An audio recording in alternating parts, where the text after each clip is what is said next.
ꯃꯤꯅꯗꯤ ꯁꯥꯅꯦ ꯍꯥꯏꯕꯁꯦ ꯑꯩꯈꯣꯏ ꯍꯥꯏꯗꯣꯛꯀꯅꯤꯡꯕꯅꯤ ꯑꯗꯨꯒ ꯑꯩꯈꯣꯏꯒꯤ ꯃꯤꯅꯤꯁꯇꯔ ꯐꯝꯃꯨꯔꯤꯕ ꯅꯤꯝꯆꯥꯛꯀꯤ ꯒꯦꯠꯁꯨ ꯑꯩꯈꯣꯏ ꯌꯥꯅꯤꯡꯗꯦ ꯑꯩꯈꯣꯏꯒꯤꯗꯃꯛꯇ ꯃꯈꯣꯏꯅ ꯍꯦꯟꯅ ꯑꯋꯥꯕ ꯐꯪꯒꯅꯤ ꯑꯗꯨꯅ ꯍꯧꯖꯤꯛꯀꯤ ꯅꯤꯝꯆꯥꯛꯀꯤ ꯒꯦꯠꯀꯤ CMTꯁꯨ ꯃꯐꯝ ꯇꯧꯕ ꯍꯥꯏꯕꯁꯤ ꯉꯁꯤ ꯑꯩꯈꯣꯏ ꯌꯥꯝ ꯀꯟꯕ ꯋꯥꯔꯦꯞꯅꯤ ꯌꯥꯝꯅ ꯅꯨꯡꯉꯥꯏꯔꯦ ꯉꯁꯤ Meitei 이친이 나오 메이터이 빵가 Saya awam tumina lay.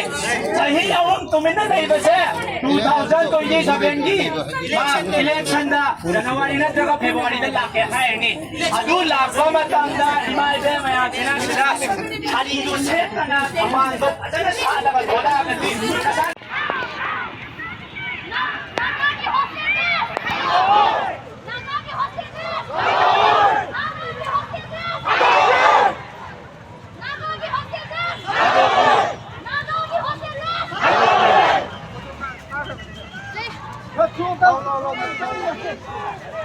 Leilon Wi-Fi chief है दी arrest है जो लोग Leilon Wi-Fi chief Leilon Wi-Fi chief Leilon Wi-Fi chief Leilon Wi-Fi chief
ꯑꯗꯨꯒ ꯑꯩꯈꯣꯏꯒꯤ ꯃꯤꯅꯤꯁꯇꯔ ꯐꯝꯃꯨꯔꯤꯕ ꯅꯤꯝꯆꯥꯛꯀꯤ ꯒꯦꯠꯁꯨ ꯑꯩꯈꯣꯏ ꯌꯥꯅꯤꯡꯗꯦ ꯑꯩꯈꯣꯏꯒꯤꯗꯃꯛꯇ ꯃꯈꯣꯏꯅ ꯍꯦꯟꯅ ꯑꯋꯥꯕ ꯐꯪꯒꯅꯤ ꯑꯗꯨꯅ ꯍꯧꯖꯤꯛꯀꯤ ꯅꯤꯝꯆꯥꯛꯀꯤ ꯒꯦꯠꯀꯤ CMTꯁꯨ ꯃꯐꯝ ꯇꯧꯕ ꯍꯥꯏꯕꯁꯤ ꯉꯁꯤ ꯑꯩꯈꯣꯏ ꯌꯥꯝ ꯀꯟꯕ ꯋꯥꯔꯦꯞꯅꯤ ꯌꯥꯝꯅ ꯅꯨꯡꯉꯥꯏꯔꯦ ꯉꯁꯤ ꯃꯩꯇꯩ ꯏꯆꯤꯟ ꯏꯅꯥꯎ ꯃꯩꯇꯩ ꯄꯥꯡꯒꯜ ꯑꯩꯈꯣꯏ ꯏꯝꯐꯥꯜꯗ ꯂꯩꯕ ꯅꯥꯒꯥ ꯃꯌꯥꯝ ꯑꯁꯤ ꯄꯨꯜꯂꯦ ꯍꯥꯏꯔꯒ ꯑꯩꯈꯣꯏ ꯏꯆꯤꯟ ꯏꯅꯥꯎ ꯂꯦꯡꯃꯩꯁꯤꯡꯗ ꯊꯣꯛꯄꯗ ꯃꯌꯥꯝꯅ ꯁꯨꯃꯥꯏꯅ ꯁꯔꯨꯛ ꯌꯥꯕꯤꯕꯁꯤ ꯑꯩꯈꯣꯏ ꯌꯥꯝ ꯅꯨꯡꯉꯥꯏꯔꯦ ꯌꯥꯝ ꯄꯦꯜꯂꯦ ꯌꯥꯝ ꯍꯔꯥꯎꯋꯦ ꯑꯩꯈꯣꯏꯅ ꯁꯨꯃꯥꯏꯅ ꯂꯤꯡꯖꯦꯜ ꯃꯥꯟꯅꯔꯒ ꯂꯩꯔꯗꯤ ꯀꯔꯤꯒꯤ ꯑꯩꯈꯣꯏ ꯉꯝꯗꯒꯅꯤ ꯑꯩꯈꯣꯏ ꯅꯣꯡꯃ ꯅꯠꯇ꯭ꯔꯒ ꯅꯣꯡꯃ ꯑꯉꯝꯕ ꯍꯥꯏꯕꯁꯤ ꯑꯩꯈꯣꯏ ꯑꯣꯏꯒꯗꯧꯕꯅꯤ ꯍꯥꯏꯕꯁꯤ ꯑꯃꯨꯛꯀ ꯍꯥꯏꯖꯅꯤꯡꯕꯅꯤ Leilon Wi-Fi haibasi kana khunra Leilon Wi-Fi village haibasi kadai digi tharakpura 2026 February date 4 da asidi Leilon Wi-Fi gi lam na de haibasi UNC na declare tauna lothok khibigi lam ne adugi matungda UNC 13 na thokpasi mohoi gi khari gi against ra mi pam khuding mak ta haijage UNC na de Date 4 February 26 da Mahoy na sidi Lalon Wi-Fi gi lam na de lam pot jom na laye lam gi ning thak jom na laye hai ba se lo thok gi gi mak pong matuk da Mahoy na sidi eren saura ka pramai na kon sa kun gi tipo kon sa kun gi atom ba se lo thok pa ngam gi dra hai si Mahoy gi na chira pa da mi ha sa ba ji atom ba de khoi gi dong ni de so phang wai kon sa kun gi mi lai tre ba ji Mahoy gi atom ba lai roi hai si Mahoy gi Edeste Polen na pojem da sikiba missionary ahom gi sikiba Mahoy gi area da sikiba ka kon sa kun gi release sa kari sumari ma amata lai jate hai si yar hom mi pom na makta hai jage Ado ka ngisi kon sa kun ga lalon ba phai gi marakta lai ri base kon sa kun ga lalon ba phai gi marakta se priya playe 57 mountain regiments line phang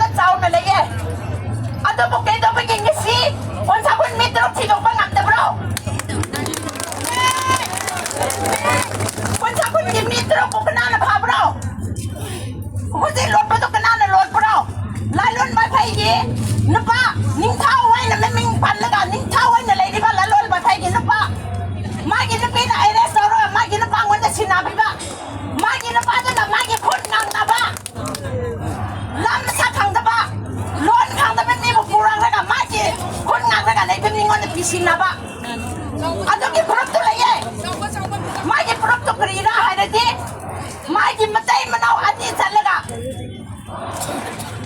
Magi na pa butongan na pakiba. Magi na pi butongan na pakiba. Purok to kaya magi na pi halak ko to purok ne. Magi na pi bhab to han na bhab to kanara. Lalon ba phai ning thau gi na pi. Ma ning thau ai to pyang khoi na oi bangam ni trao. Magi na pi to phawo. Lalon ba phai gi macha ama oi da so. Angang ama oi da so pharati. Sing missing ai na hoi na pali ba mi trok to missing oi ram loi.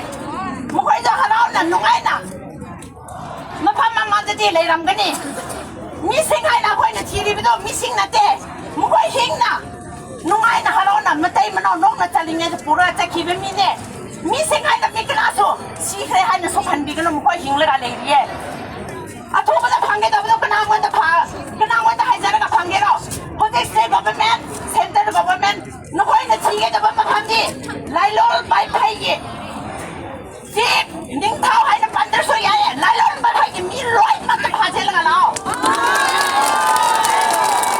Ha ji mi do loi ma ta phang da ba ngam de ni. Ada na phang ke da ba phang da thi da ga.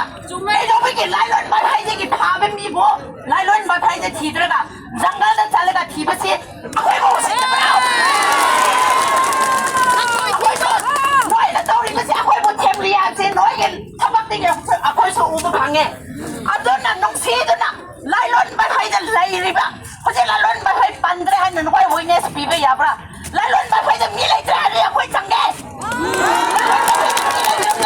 mi lai tra bro bhage da mi lai tra bro lailon ba hai gi mi da phao na pa lai bra na pi lai bra phao ado wai da de mi tro pha ki ba do phangani ha bi se ni se akoi bo kon se le ba miam akoi gi ma teng pang bi ge da ba Asin Manipur da goodwill mission popi rakke daba akoi bungak sengke daba lagriba central force state government nakoi si akoi presa miam ge pen halo kuna magi da mata noi le pede kyang koi na ngake le pangam ge tho kuna ma ko se tor noi tao akoi presa miam na kuna ko da noi akoi bo mo pangam ge tho ngase dia asi da lapase mi missing pa bangam ngamme ada bo noi na lep lep di noi di Pag masing susuda ba niya sinoy supaw ko no? Ado na presa miyang kibok lang tringeda, presa miyang na sauga tringeda.